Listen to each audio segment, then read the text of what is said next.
Hello everyone. Episode के start में हम देखते हैं कि गुई चाओ को प्रपोज करने के लिए अपने फ्रेंड जाओ और तीनों एम्प्लॉयज के साथ मिलकर डेकोरेशन की तैयारियां कर रहा होता है। दूसरी तरफ हम चाओ को देखते हैं जो कि अपने आने वाले बच्चे के लिए कपड़े और टॉयज वगैरह खरीदने लग जाती है और यहाँ पर गुई सभी के साथ मिलकर रात तक डेकोरेशन कंप्लीट कर लेता है और फिर नेक्स्ट डे आ जाता है और गुई चाओ को कॉल करता है और इसे कहता है कि याद है चैरिटी इवेंट वाले दिन तुम ड्रंक हो गई थी, उस दिन तुमने मुझसे एक प्रॉमिस की थी। तो चाओ पूछती है कि क्या प्रॉमिस। गुई कहती है कि अगर ये जानना है तो वो वाले एरिया में आ जाओ जहाँ पर हमने फ्लावर्स बेचे थे।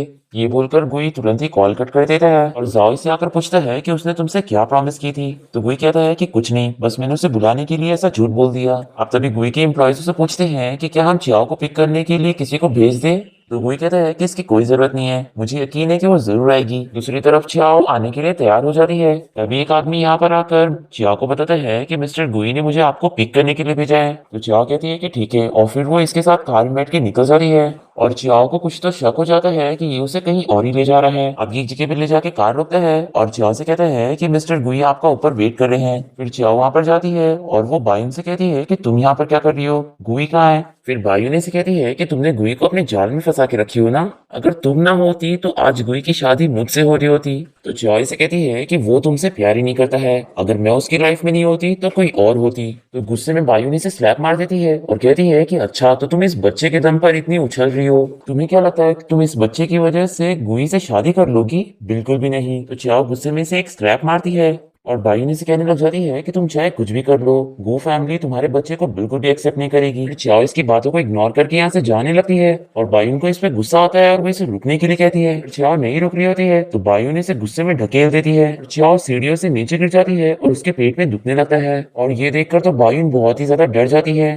तभी यहाँ पर बायुन की मैनेजर आ जाती है और बायुन से कहती है कि क्या हम एम्बुलेंस को कॉल कर दें, पर ये कहती है कि नहीं तुम चलो यहाँ से। दूसरी तरफ हम देखते हैं कि गुई चाओ का वेट कर रहा होता है और दोपहर से रात हो जाती है। दूसरी तरफ हम बायुन और उसकी मैनेजर को देखते हैं और बायुन की मैनेजर कहती है कि आपको बायुन की हेल्प करनी होगी। फिर सुबह जाती है और हम देखते हैं कि चाओ को होश आ जाता है और जिंगो से बताती है कि अब उसका बच्चा नहीं रहा। ये सुनकर चाओ को बहुत ही बुरा लगता है और वो इसे कहती है कि प्लीज तुम इस बारे में मेरे मॉम डैड को मत बताना, नहीं तो वो फालतू में मेरी फिक्र करेंगे। अब तभी यहाँ पर गुई की मॉम चाओ से मिलने आती है और चाओ जिंग को बाहर जाने के लिए कहती है और फिर वो गुई की मॉम से कहती है कि आप यही जानने आई होंगी ना कि मेरा बच्चा मरा कि नहीं, तो अब आप खुश हो जाओ, आपकी विश के हिसाब से वो इस दुनिया में नहीं रहा। तो गुई की मॉम कहती है कि तुमने यही सोची थी ना कि तुम इस बच्चे का यूज करके मेरे बेटे से शादी करोगी। तो चाओ कहती है कि आपने ऐसा सोचा भी कैसे, ये मेरा बच्चा था, मैंने इसका यूज करने का कभी नहीं सोची। फिर गुई की मॉम इसका मुंह बंद कराने के लिए इसे पैसों का कार्ड पकड़ा रही होती है और चाओ वो कार्ड गुस्से में फेंक देती है और कहती है कि निकल जाओ यहाँ से।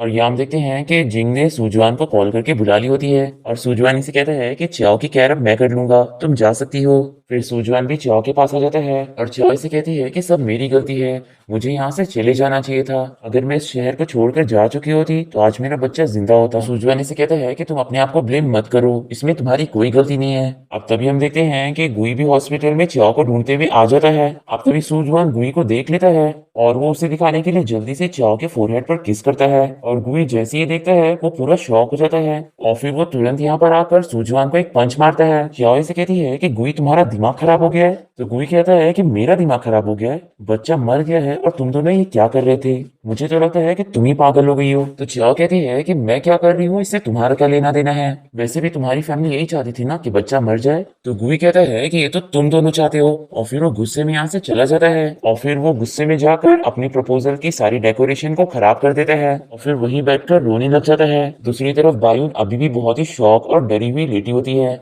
और तभी से सूजवान का कॉल आता है और वो इससे पूछता है कि तुमने ही चाव के बच्चे को मारी हो ना। तो बायुन कहती है कि तुम्ही ने तो मुझे उसके बारे में बताया था ना ताकि मैं ऐसा करूं, दोबारा मुझे कॉल मत करना। फिर कॉल रखने के बाद भी बायुन बहुत ही डरी हुई होती है कि उसने बहुत बड़ी गलती कर दी। फिर हम गुई को देखते हैं जो कि रिंग को देखते हुए बहुत ही अपसेट बैठा होता है। तभी यहाँ पर उसकी मॉम आ जाती है और वो गुई से कहती है कि मुझे पता है कि तुम बहुत ही सैड हो, मैं भी सैड हूँ क्योंकि वह तुम्हारा बच्चा था।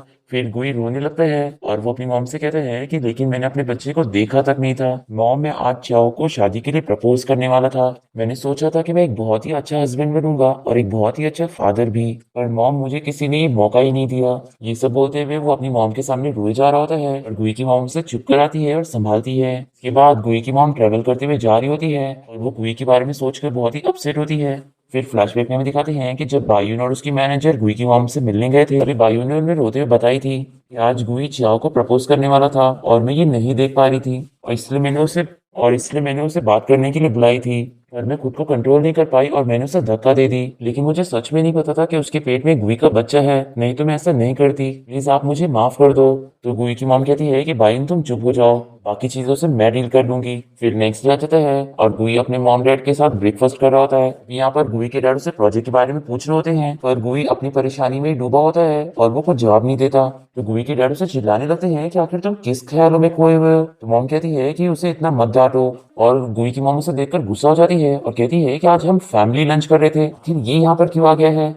तो गुई के डैड कहते हैं कि क्योंकि ये भी हमारी फैमिली का हिस्सा है, और वो उनसे सूजवान के लिए भी प्लेट लाने के लिए कहते हैं। तभी सूजवान गुई को देखकर कहने लगता है कि तुम्हें क्या हुआ, क्या तुम बीमार फील कर रहे हो। पर गुई कुछ जवाब नहीं देता और फिर वो अपने डैड से कहता है कि मेरा खाना हो गया, और ये बोलकर वो चला जाता है। और गुई के डैड गुस्सा करने लगते हैं कि आखिर इसे क्या हो गया है, ये कितना रूड है। दूसरी तरफ हम देखते हैं कि चाओ अपनी फ्रेंड जिंग के साथ बैठकर ब्रेकफास्ट कर रही होती है।